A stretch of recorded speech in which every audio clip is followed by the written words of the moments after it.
어떤 새로운 일을 마주한 두 사람이 있어요. 이 두 사람 모두 이 일은 처음 해보는 거라서 익숙하지 않은 상황이에요. 근데 이 일을 대하는 둘의 반응이 너무 다른 거예요. 한 사람은 이거에 달려들 엄두가 안 나서 아예 시작부터 답답하고 짜증이 나요. 근데 다른 한 사람은 뭔진 몰라도 내가 해낼 수 있을 거라는 확신에 차 있어서 자신감 있게 첫 발을 내딛어요. 결국 이 사람은 밤낮을 매달려도 성과를 못 내고 이 사람은 이 일의 최고 전문가가 돼요. 도대체 무슨 차이일까요?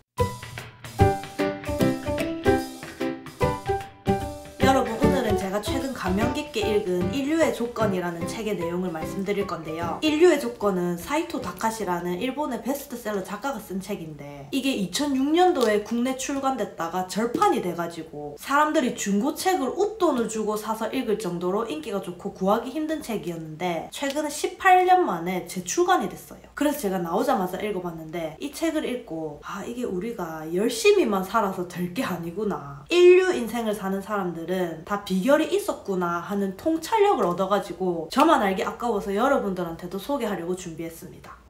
어떤 분야에서 최고의 경지에 이른 사람들, 흔히 말해 성공한 사람들은 숙달의 보편적 원리를 깨친 사람들이래요. 우리 왜 주변에 보면 무슨 일이든지 빨리 익히는 사람들 있잖아요. 언어도 빨리 배우고 악기도 빨리 늘고 뭐 운동이나 스포츠도 시작하면 금방 일정 수준 이상의 실력을 갖추는 사람들, 그런 사람들은 타고난 재능이 있어서 그런 게 아니라 숙달의 보편적 원리, 즉 숙달의 경지에 이르는 원리를 나름대로 터득을 해가지고 자신만의 스타일로 체득해서 하나의 기술로 가지고 있기 때문에 그게 다 가능한 거래요. 근데 그 기술을 한 분야에만 적용하는 게 아니라 다른 모든 분야에 적용할 줄 알기 때문에, 즉 여기서 터득한 숙달 요령을 갖다가 다른 것들에도 적용하는 습관이 형성돼 있기 때문에 성공할 수밖에 없다는 거죠. 이 책에서 저자는 우리가 학교나 가정에서 학생과 자식들에게 가르쳐야 하는 게 바로 이거라고 얘기해요. 아무것도 모르는 상태에서 숙달이 되기까지의 요령을 스스로 깨닫게끔 도와주는 거. 예를 들면 물구나무를 시키는 이유도 무언가의 숙달되기까지의 이치를 가장 단순하게 몸소 체험할 수 있는 활동이기 때문이래요. 물구나무 서기를 처음 하면 잘 안 되죠. 늘 다리로 서 있다가 갑자기 팔로 거꾸로 서려니까 됩니까 그게? 근데 넘어지면서 계속 하다 보면 어느 순간 딱 서는 날이 온단 말이에요. 그러면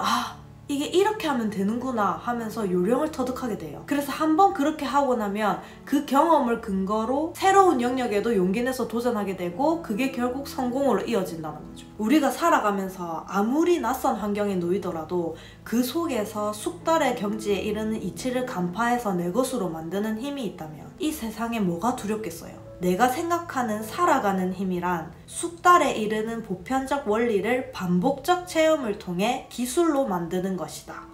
숙달의 경지에 이르기 위해서는 근본적으로 3가지의 힘을 갖추어야 한다고 합니다. 그게 바로 훔치는 힘, 요약하는 힘, 추진하는 힘입니다. 훔치는 힘은 말 그대로 지식을 훔치는 거예요. 훔친다고 해서 뭐 남의 논문을 훔쳐다가 뺏겨 쓰고 이게 아니라 다른 사람, 나보다 잘 아는 사람이나 나보다 잘 하는 사람의 지식이나 기술을 보고 익혀서 내 것으로 흡수하는 힘을 말해요. 그러니까 모방을 해서 완전히 내 것으로 만드는 거죠. 이 훔치는 힘은 전제 조건이 하나 있는데 동경하는 대상이 있어야 잘 작동한다고 합니다. 동경하는 마음이 있어야 훔치고자 하는 의지가 생기고 능숙해지는 거에 즐거움을 느낀대요. 동경의 대상이라는 거는 내가 되고 싶은 롤 모델이나 이미 그 분야에서 숙달의 경지에 이른 사람, 그런 사람을 찾아서 멘토로 잡고 그 멘토를 계속 따라하기만 하면 된대요. 그러면 그 사람이랑 가까워질 가능성이 크다. 이 훔치는 힘이 뛰어난 사람들 특징이 있는데요. 누가 얘기할 때 뚫어지게 쳐다봐요. 자기 의견이나 생각이 있어도 그거는 덮어놓고 상대방이 하는 말이나 행동을 그대로 두 눈과 두 귀로 온전히 담아요. 그러면서 싹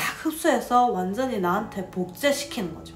두 번째, 요약하는 힘은 말 그대로 요약 능력이에요. 요약의 기본은 뭐냐? 핵심만 남기고 나머지는 과감히 버리는 것입니다. 근데 그 나머지도 완전히 버리는 게 아니라 어떻게든 녹여서 요 핵심에 담아야 돼. 쉽지 않죠. 요약은 결국 중요도를 파악하는 거예요. 우리가 회사에서 회의를 할 때 그 회의의 목적이 분명히 있는데 회의 진행자나 팀장이 주저리 중요하지 않은 얘기만 1시간 넘게 하다가 회의가 끝나면 어때요? 그래서 뭐 어쩌자는 건지, 오늘 회의의 결론이 뭐지? 이렇게 되잖아요. 그거는 말에 요약하는 습관이 없어서 그래요. 말을 장황하게 늘어놓지 말고 요약을 하는 습관을 들여야 합니다. 요약하면 내 이야기의 요점은 이렇게 요약하는 말버릇을 기르면 말하는 사람도 말하면서 생각 정리가 되고 듣는 사람도 쉽게 이해가 돼요. 서로 시간도 아끼고 필요한 말만 하니까 인생 자체가 아주 감명해지죠. 마지막으로 세 번째, 추진하는 힘은 말 그대로 추진력, 밀어붙이는 힘이에요. 앞에서 아무리 적극적으로 훔치고 간단하게 요약해도 용감하게 추진하지 않으면 아무 의미가 없죠. 결국 이 모든 것을 행동으로 밀어붙여야지만이 목표에 다다를 수 있다.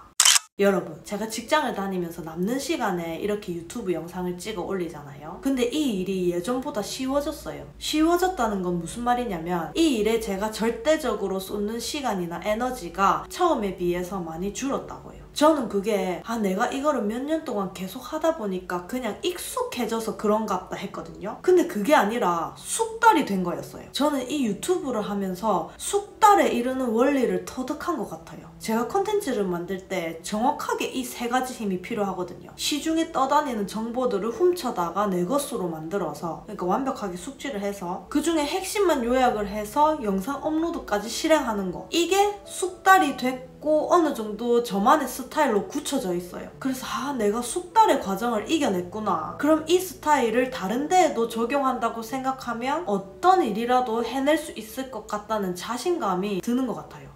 뇌과학 전문가 박문호 박사님이 10년간 10,000권이 넘는 책을 읽으셨는데 그동안 읽은 자기계발서 중 단 한 권의 추천 도서로 인류의 조건을 꼽으셨대요. 그만큼 이게 실질적으로 삶의 방법을 달리하게 만드는 실용서라는 거예요. 여러분이 만약에 이 책에서 말하는 실질적인 메시지를 익힌다면 어떤 조건이나 환경에서도 나 자체로 빛을 발하는 존재로 거듭날 수 있을 거라고 생각합니다. 인류가 되기 위한 세 가지 힘은 누구에게나 잠재되어 있대요. 우리 모두 이 책에서 말하는 인류로 거듭나 봅시다.